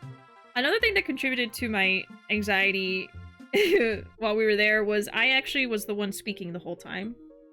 No shame on Ruuuvo at all. Literally, like, Ruuuvo only was learning Japanese for like 4 months before we left. From me teaching them secondhand from what I learned in school. So Ruuuvo was able to like read everything with me and understand things actually a little better than me.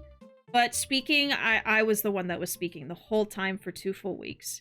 So, you know, and it wasn't too bad. Like most people say, you know, most people in the touristy areas do speak English or know some English, but there were definitely times where like I did not know how to say something in Japanese. I did not understand what they were saying in Japanese, and they did not know how to tell me in English. So there was just some moments that were really awkward because neither of us knew how to say things to each other.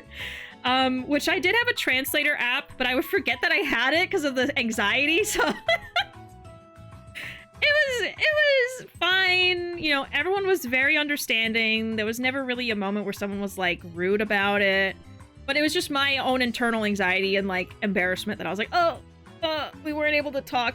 They didn't understand what I said, or I didn't understand them, you know. But for the most part, I'm so glad that I took that year of Japanese in school. It helped so much. And then, of course, refreshing over the last 4 months was so helpful. We were able to understand a lot of kanji and katakana, hiragana. We were able to read a lot. That helped us, like, navigate and everything just like I thought. And then I was able to communicate, and basically I was very good at ordering food and, you know, asking for directions or asking questions for help, you know, stuff like that. It was just when they would say something I wasn't expecting that I didn't know what they said, and so I'd have to like try to look it up later and kind of learn as I went. But man, that was a wild time having to communicate in a different language for 2 full weeks. The questioner? Okay. I had to ask for help so many times, like, you know, is this train ticket good, or is this where this train is, or is this okay? You know, there was a lot of times where I was stressed about that. Like, are we in the right place was my biggest thing a lot of the time. So people were very nice and helpful. You just have to look for the right person, you know? If you see someone that looks mad and they're like in a hurry, don't ask them, you know? But yeah, I asked people like, oh, can you take a picture for me? You know, stuff like that. I was able to ask in Japanese, and like I said, ordering food and stuff like that. It was actually kind of funny because there was a few moments where we'd be in like a line to, like, for instance, we were in line to get ice cream at one point, and there was 3 women in front of us that were obviously foreigners. I'm pretty sure they were Americans, and they didn't know any Japanese at all. And they were really struggling to tell the guy what they wanted for their ice creams, especially they all wanted something different, all complicated, which didn't help. And the guy was struggling.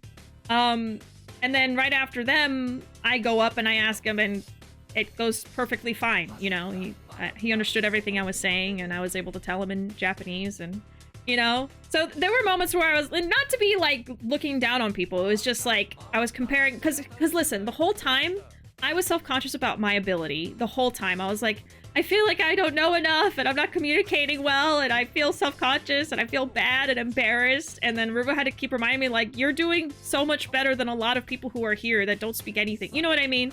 Not that there's anything wrong with that. It was just like, they were trying to make me feel better. So there were some moments like that where I was like, okay, maybe I'm not doing that bad. Maybe I'm okay. I know some to get by, which is better than nothing, even though you can get by without knowing anything. Anyway, it was just a big source of insecurity for me while we were there. But in general, I think I did great, realistically. And not to toot my own horn, because it still wasn't amazing. But and there were some people that complimented my Japanese too, which can be backhanded sometimes, but there were times where it felt very genuine. So I was humbled by that. So, you know. Anyway, I think I did okay. I think so. And we did get to walk through Gion. So I don't know if we talked about it much before we left, but there was like talk about how tourists were banned from going into Gion. But what it is like there are certain alleys and roads where you're not allowed to go in, and you can get like a huge fine if you're seen there, and they have cameras and stuff. But you can walk into Gion, and you can walk around and possibly see, you know, geisha and stuff. We did not see any. It's actually really rare to run into one and see one, because they're just like, you know, they're going to all their different places to do their performances and stuff. But we didn't see any, but it was just really cool walking through the district and taking pictures and stuff where it was allowed to and things like that. But yeah, they put that rule up in place because a lot of tourists were harassing them. And so they wanted to give the geisha safe ways to get around without having to be harassed. So yeah, so that's what it is. It's not the whole area is cut off, which is what we thought. So I think we probably could have booked like an experience with a geisha, which would have been really cool. That's a big thing that I regret we didn't get to do because we thought we weren't allowed to. But it's a misunderstanding that there's places in Gion you can't go. So next time I would love to try to book some kind of experience with the geisha as well. That would be really cool. Hey Archer, welcome in. Yes, we're back, and I'm super behind on chat as usual, and talking about our Tokyo, our Japan trip, not Tokyo. 2 times eating Western food were mixed. Wendy's made Ghost sick. I thought KFC tasted weird. The biscuit had a hole like a donut. That's really odd. Yeah, we had oh, bear cafe. Yeah. It was just like a teddy bear themed cafe. Yeah, we had a pizza at that bear cafe, which was delicious.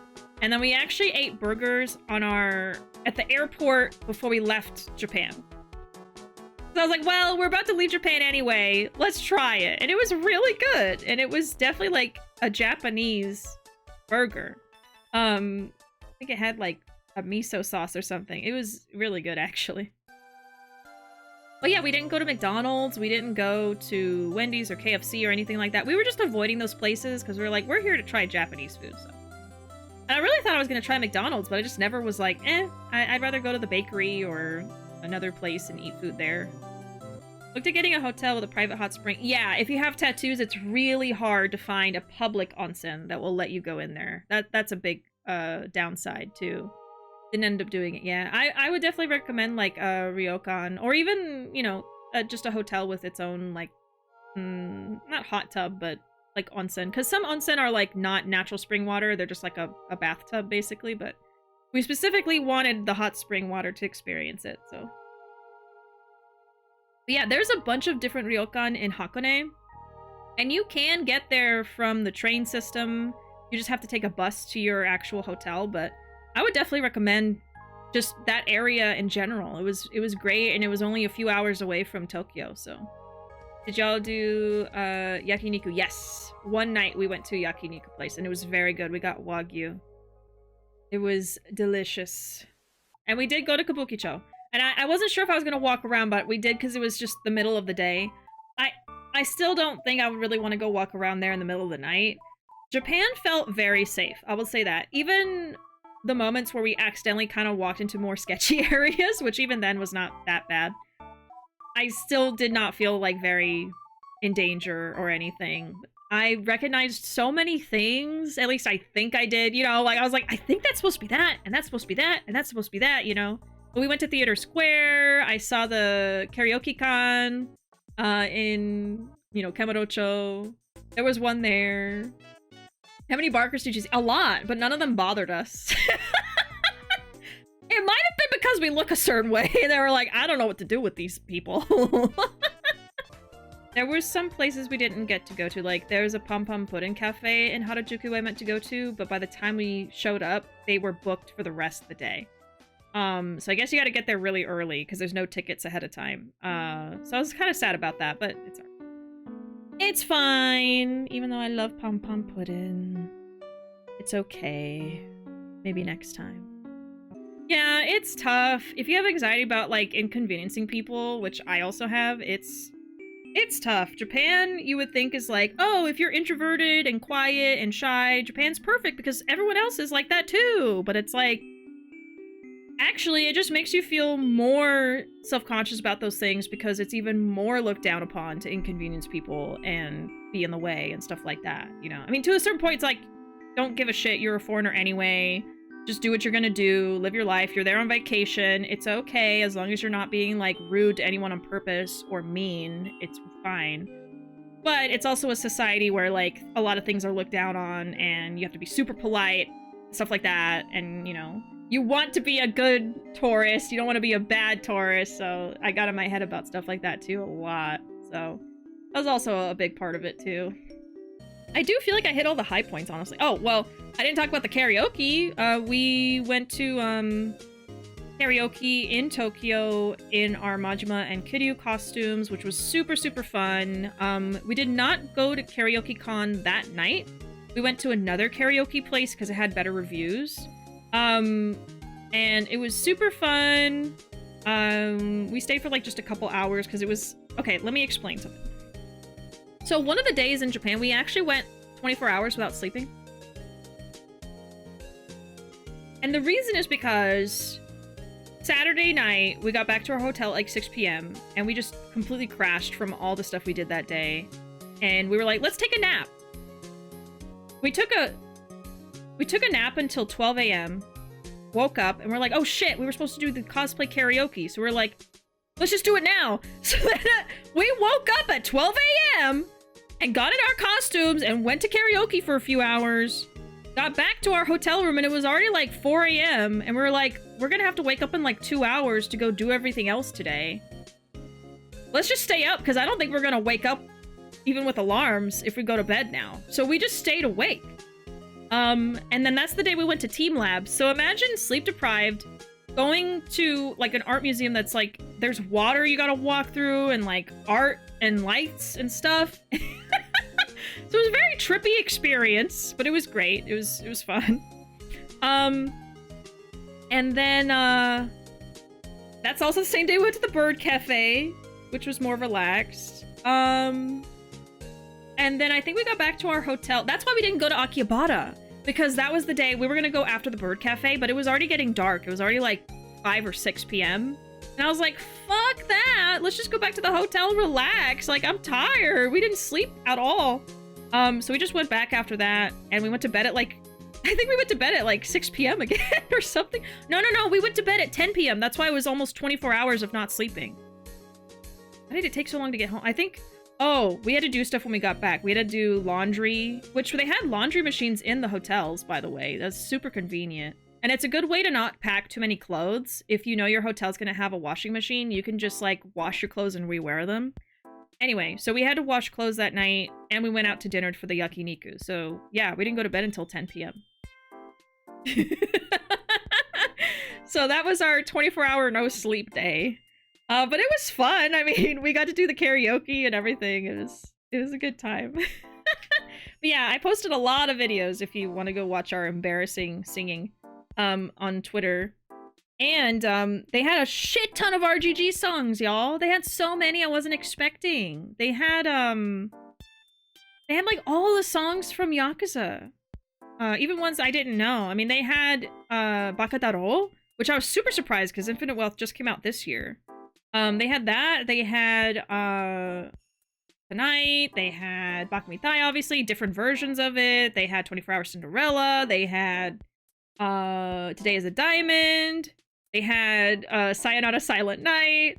So we sang like as many as we could, but I didn't know the words for all of those songs. Like I hear those songs and I listen a lot, but I haven't learned the lyrics, but I'm going out of my way to learn Bakadaro now because I'm like, I have to learn this one. So anyway, the next time we get to sing those songs, I'll know them. But it was very fun. Oh, I'm still looking up my itinerary. Okay, here we go. La, la, la.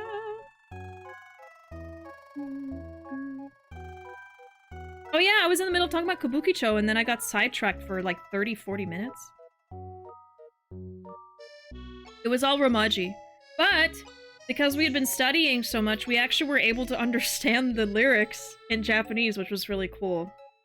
But when the song was really fast and we didn't already know the words, we weren't fast enough reading it, but like Bakumitai, I was able to read the whole thing in Japanese. I didn't have to like look it up on my phone or anything. Plus, I pretty much know all the words for that, but you know what I mean. Anything that was kind of slow, I was able to just read it. It was really cool. But we did go to a karaoke con because I wanted to be able to say that I've been to karaoke con. So we did. We went when we were in Osaka, but it was not as nice of an experience as the other one. But it could have just been the location.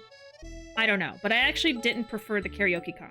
But I've been to one. I can say that I've been to one now. I specifically went there just for that. Oh, Joy Sound isn't the place, but the... Okay, my bad. My bad. And they probably had that at Osaka, too. I don't know. Anyway, yes, they had a bunch of RGG songs, which I was not expecting, and it was really fun. No Sleep, Subway, karaoke song, another song, Muscle Gore Bar, 4 a.m., next place, no sleep. Since y'all were cosplaying around Halloween, y'all may have gotten a pass. I mean, it was really early October for it to be like a Halloween one. But basically what we did, so we cosplayed twice while we were in Japan. We cosplayed in Tokyo to the karaoke place, which was literally outside our hotel. So that wasn't really that scary or stressful at all. It was just like a quick walk away in our costumes, so it was fine. And I was strategic about it. Like, I didn't wear my eye patch when we walked up at first. I didn't have the jacket on. You know, like, I was trying not to look too weird. And then we also cosplayed again in Osaka, and that, I was really scared. I don't know. I have this thing, and I have this view of Japan in my head that, like, cosplay is really looked down upon.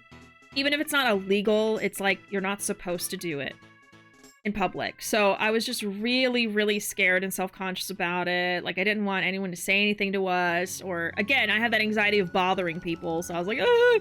So I almost didn't do it. I was so scared. I had the whole costume on and I was just like doing breathing exercises like I could do this. I could do this. I could do this. It was fine. It was fine. We walked around Dotonbori at night in our costumes. I think I didn't wear my eye patch. Again, I was trying not to look too cosplay-y. But we took some pictures I haven't posted yet around Dotonbori. So that was pretty cool. We got some photos of our costumes at, you know, Sotenbori. I'll post those eventually. And it was fine. I mean, nobody said anything. Everyone kept to themselves. Nobody bothered us. It was just all in my head, you know? But yeah. And then we did not do karaoke that night. So we only did karaoke and cosplay once. Oh yeah, did you get any strange looks while in costume or were people fairly cool? I mean, nobody said anything. I think people were looking for sure. I saw a lot more people looking at us, but nobody said anything, so. They did have Machine Gun Kiss, but they didn't use any of like the in-game music videos. It was always like a random music video, which was funny because they were all like Yakuza themed, like actual Yakuza. So they knew the assignment, but it was not from the games. Yeah, but the public transportation in Japan is absolutely amazing and is leaps and bounds better than anything we have here in the US. If our public transit was like that, I would take it more often. You know, I wouldn't be so scared of taking different transit in the US, but as it is, no. We went to Harajuku. Oh, we got to take a class and made our own kintsugi art pieces, which if you don't know what kintsugi is, it's when a plate or glass or something is broken and then glued back together and decorated with gold along the seam line. So we booked a class where we could learn how to do it, and it was very much like a not fully authentic kintsugi because it was just meant to be like something that you take home the same day and very simple. They had legitimate, like, the real kintsugi stuff, like the real gold and everything, but that was, like, way too expensive. It was way out of our budget. But anyway, it was, like, it was still a kintsugi experience. Like, we had to file down the edges and match them up. We had to glue it, and then we had to put some kind of... It was not the authentic sap that they used, but it was just some other kind of sap thing. And then we put the gold powder in there. And now we got to take them home, and now we have those as decorations. Yeah, arts and crafts in Japan. It was really fun. I'm really glad that we got to do that. That was a big thing that Ruuuvo wanted to do. Ruuuvo wanted to do specifically. You can tell I haven't streamed in a month. My throat is dying. Yeah, we got to do the kintsugi class, and the instructor was the owner of the studio, so he was the actual artist. And he had a whole studio. It was really cool. It was like technically underground. It was like a basement level. He had like a little koi fish pond outside his shop, and he was teaching us fully in English, and he had little like PowerPoint. And so we were able to understand everything he was saying. And yeah, so we made our kintsugi, and it was really, really fun. I'm glad we got to do it. And what was funny is I feel like me and Ruuuvo both like purposely dressed in like black and gold because that's like kintsugi colors, right? But I specifically wore pretty much the exact outfit that the artist was wearing on accident. I had seen pictures of him before we went, but like I didn't purposely pick out these clothing. It was just like, that's how I dress. Like it just so happened to be the same fucking outfit he had on, pretty much. Like it was like a turtleneck with like cut off sleeves, and then like black pants and gold jewelry. And that's exactly, and then even the hair, like he had like an undercut. Like, and I didn't say anything. I noticed immediately, but I didn't want to say anything. But when we were done with the class, he said something. He was like, you look just like me. And I was like, yeah. So he asked to he was like, we should take a picture together. So we took a picture, and he went in the back and he pulled out a stuffed like plushie of himself that was wearing the same outfit as him down to his fucking shoes, because he had a black shoe and a gold shoe. And it looked just like him. So we both held it like, ah. There's a picture on Twitter. I thought that was so funny. I was like, oh my god, of course I would do this. Of course I would accidentally dress like him. He had a plushie of himself. So fun. He was such an eccentric artist type. It was great. It was great. I would definitely recommend it. If y'all ever want to know like some of these experiences that we did, I would be totally fine telling y'all. And we got to take some souvenirs home, including the kintsugi plates that we fixed. We also got these little like keychains that are not real kintsugi, but they're just little like art pieces that are like kintsugi. Just a little keychain that he made. It doesn't actually have like the crack or anything. It's just like painted on, but I don't know. Cute little pottery thing. It was like a whole pottery studio, so it was pretty cool. Oh my god, I didn't unbox the fucking figures. Why didn't no one say anything? I need to unbox these before I start Kiwami. Been waiting to unbox these. I got Kiryu before we left, and I was waiting to unbox him on stream for you guys. For you! How do I open you without hurting you? I need scissors. For us? Just for you guys. Just for y'all. You want to know something? I've had these scissors since I was a child. I don't know how I've never lost them. But these are like the scissors I used in elementary school. And I still have them. Okay, I'm opening Kiryu first. I can't help it. The box is also really cool. Let me show y'all the box now that he's out of it. Like the side has his tattoo.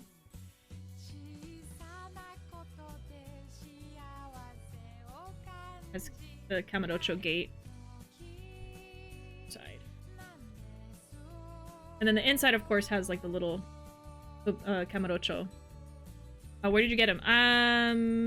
Bottom online. Ami Ami? They were announcing it on Twitter is where I heard about it. This is our first like official Hideo Majima figures that are not like the ducks, which I don't mind, but they're ducks. So, oh, also, the figures came with these cool little like fabric things, so you can put your figure on it. Yeah, Ami Ami. No, we did not get them in Japan. So this is Kiryu's, which is really cool. Oh, Hobby Link. Yeah, we got him from Ami Ami. Yeah, the diorama. Yeah, really cool. Alright, here he is. Here is the Kiryu man himself. Classic box art pose. Yeah, I'll show Majima's when I open him. When I open him up! He's very handsome. Whoa! Y'all are gonna see my legit excitement from this. This is his, base. Look at that shit. Oh, I love it. Oh my god. You're doing what to Majima live on stream? I'm gonna open him up! La la la la. That's so cool. I even just love this. I'm a sucker for this guy. Yes. I'm like sitting so awkwardly because I don't drop him now. Don't drop him now. He's just kind of sitting in there. Okay.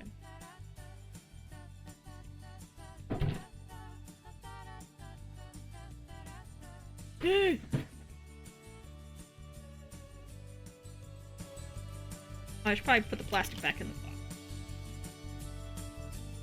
And I'm holding him. Wow. Wow. Wow. Oh, I wish I could zoom in better on his face. Maybe? Sort of? Well, not me. Oh yeah, that shows him a little better. Hello? Why are you blurry?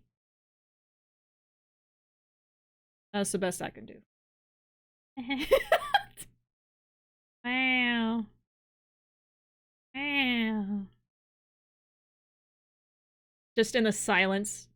And get ready for the best part. Why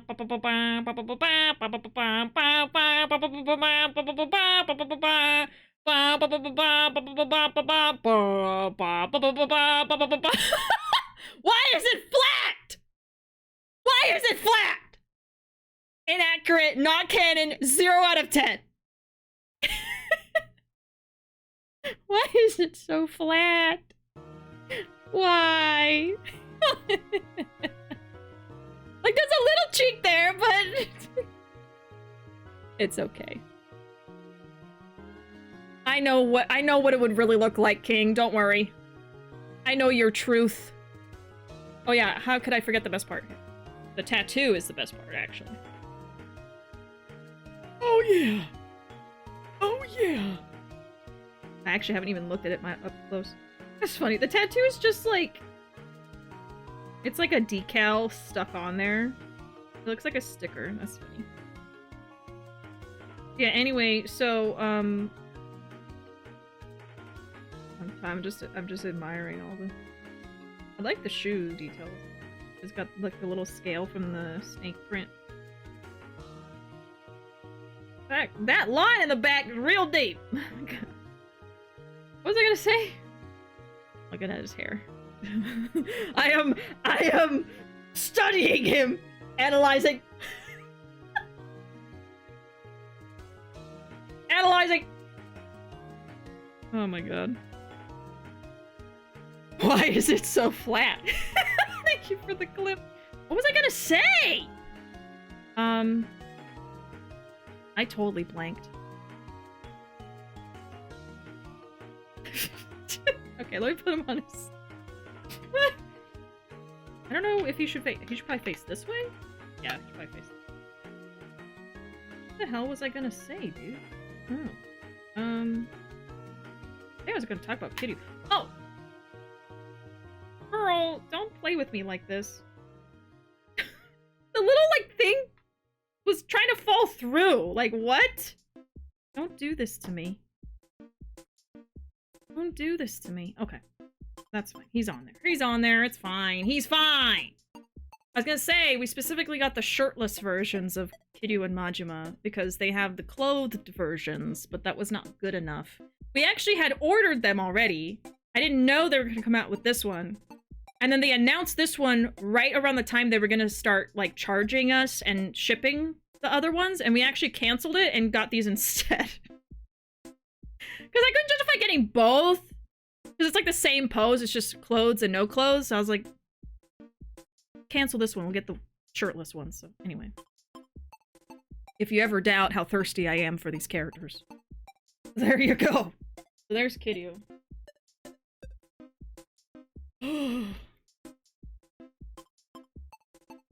These figurines could serve as great reference for the two shirtless. Get all the details in there, right? Arrived in time for anniversary. Yeah, anniversary gifts. Yeah, so Kiryu arrived right before we left for Japan, and then Majima arrived right as we got back, pretty much. Like, actually yesterday. Perfect. Perfect timing. I'm just gonna throw these down. Okay. Now for Majima, which Ruuvo's probably gonna come in here and steal him from me. I'm gonna be honest, and that's fine. I made them wait for me to open this on stream. Okay, so they've been patient enough. Oh, the tape's already pushed back. I wonder if Ruuvo... If not, someone was messing with my man? Huh? My figure? So his box is also cool. Let me show that.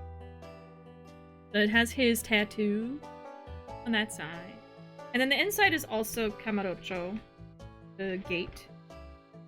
It's the same.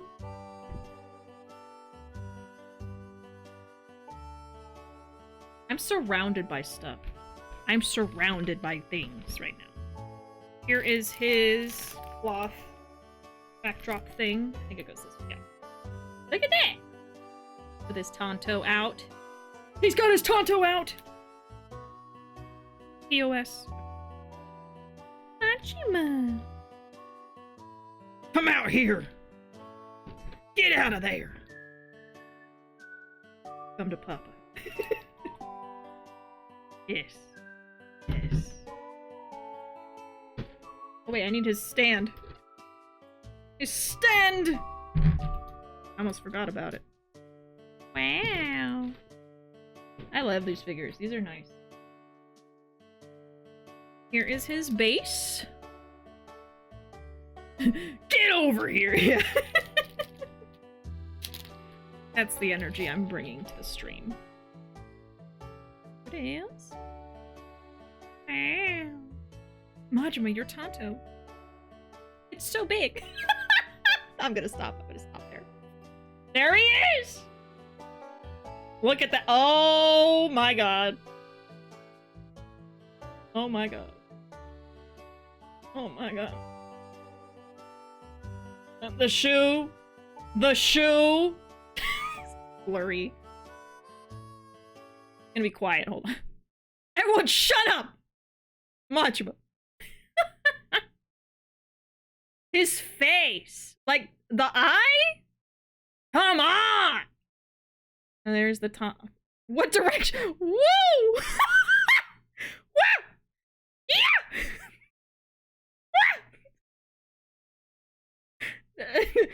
It's mirrored. I'm struggling. Okay, there's his knife. Most important parts. Of course. Tattoo. The butt! But Majima's butt is not that big, so... That doesn't bother me as much as Kiryu. The shoe! The stompers. Okay. Majima, you can't just swing your Tonto around like that in public! The gaiters? The shoes? Now I get to look at it. Oh my god! I can't make eye contact with the figure! I will say, I really feel like the Majima face sculpt is better. Because, like, I mean, not that the Kiryu sculpt is bad, but it just doesn't really look like Kiryu to me that much. Like, the Majima's hotter, I have to say. It's got his nose, though! Hey! It's got Majima's nose bridge. I love that. I know that probably isn't asking for a lot, but Jesus Christ. That's so cool. It's his nose! I don't know if you'll be able to see it. Kinda. Yeah, see? Got his nose. And guess what? That's my nose! Bitch! We have the same nose. I've always loved that. God, I love this. I love it. Man, that's kind of sharp. I like this very much. Got his little necklace. Tattoo looks good. I hear Ruuuvo laughing in the other room. 100%. Yes. Oh yeah, I probably should have done this before I put them on the base, but... Oh wait. Hold on. I can make this way better. Give me a second.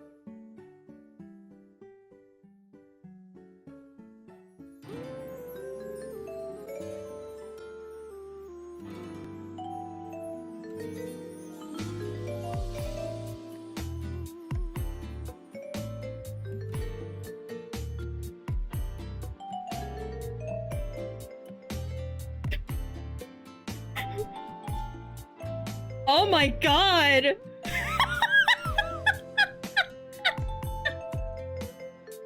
Guys, stop! I'm streaming! Stop! Guys!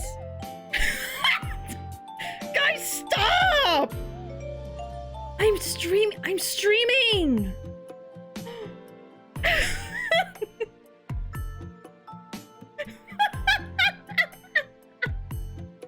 Their chests are so big they can't kiss. It's okay, it's okay. They're just got in at an angle. We're playing with Barbies all over again. This is them on the same base. Oh my god, what was I doing? Uh-oh. They're standing on the same base. Inaccurate! Majima's taller. Just kidding. It's fine. Their pecs are kissing. Oh, they look so good together. They look so good. Oh, look at that! That's a good pose. The same base? They're sharing the same base? You see? And they were base mates. And they were roommates. I love this though. Like, oh my god.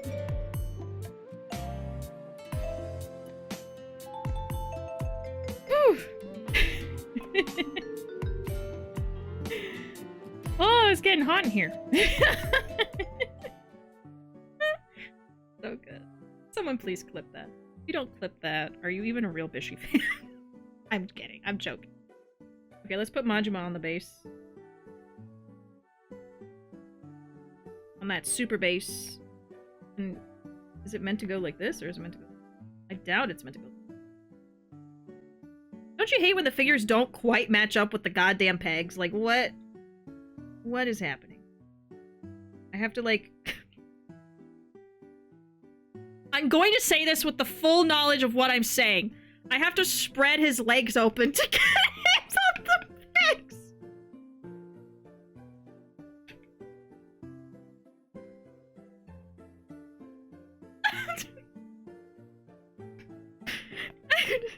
His legs aren't spread open enough! Okay, there.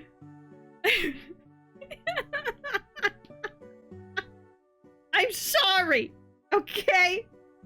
It's the truth.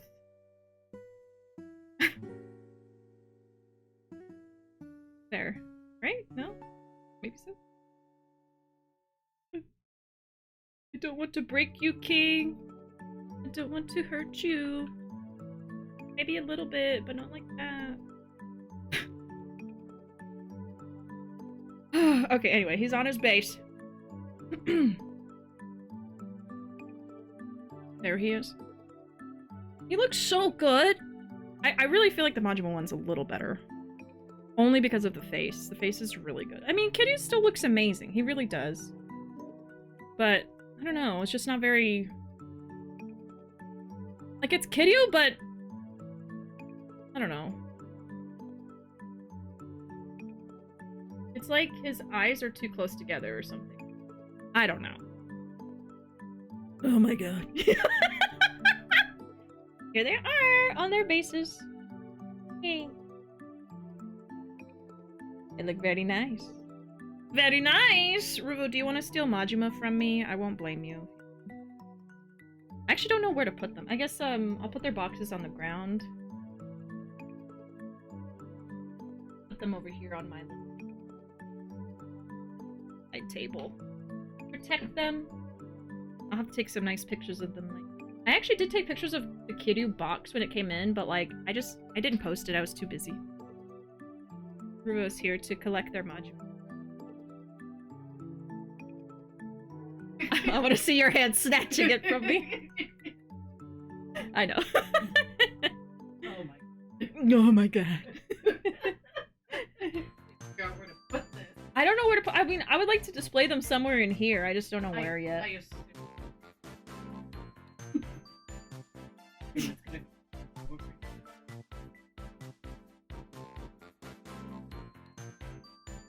I want them to be visible. I don't know. Maybe I'll put them here for like a few weeks near me. But I also don't want to make them fall, so... The Maji Burglar. You're the Maji Burglar. Now cackle like a villain.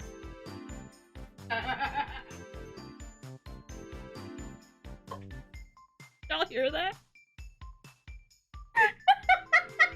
I didn't know they could sound like that. That was a villain laugh. It really was. Okay. I'm just tossing stuff on the ground. Okay, y'all.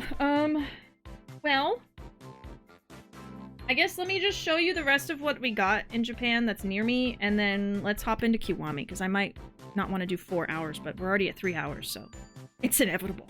I got this at the Ghibli store. We went to a couple of the Ghibli stores, a little Soot Sprite owl, I guess.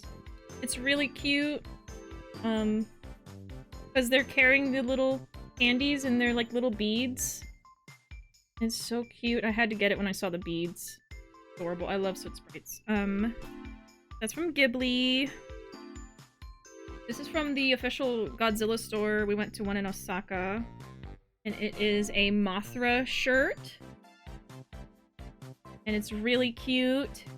Like a cutesy Mothra. We love her. She is our favorite. A t-shirt. Another Soot Sprite we got at Ghibli. Little keychain. And a little... This was like a random, like, gacha box thing. It's like another little Totoro with like a lotus root, and there's like a baby Totoro in there. Got like his little feet. It's so cute. So cute. Another Totoro thing. I think I only really got Totoro stuff. Totoro's my favorite, I guess. I didn't realize, but it's also got like the cutest merch, I feel like. Another little Totoro. This one's really cute. Got his little tail.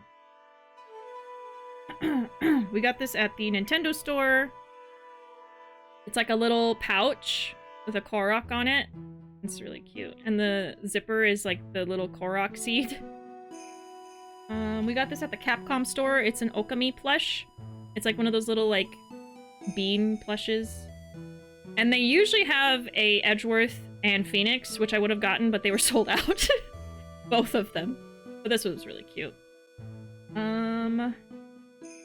We got this at the Pokemon store.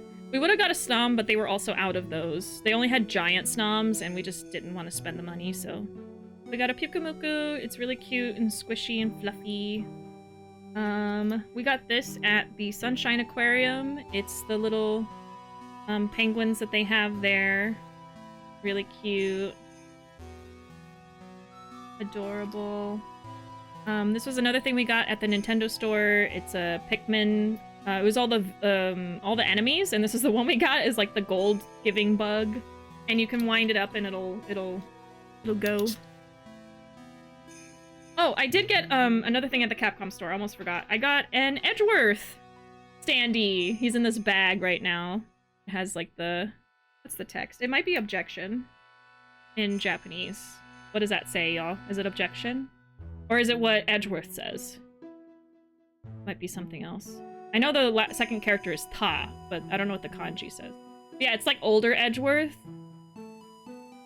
With glasses, so I can take him out of there too and have a standee for Edgeworth. So I'm glad I got something from Ace Attorney. I didn't really see a lot of Ace Attorney stuff that I liked. Yes, I did show Jinbei earlier, but I can show him again. His name is Jinbei. And he has a mouth you can put something in. You could eat the bug. Technically. That's him. And then last thing I'm gonna show is a couple of charms we got from the Kotori Cafe, which is this giant fat bird. Look how big he is. It's a keychain. And then we got this one, which is another little finch on like a beer. And we didn't even notice it had this detail of like a little edamame bird. Because it goes with beer. It's so cute. And then they're double-sided as well.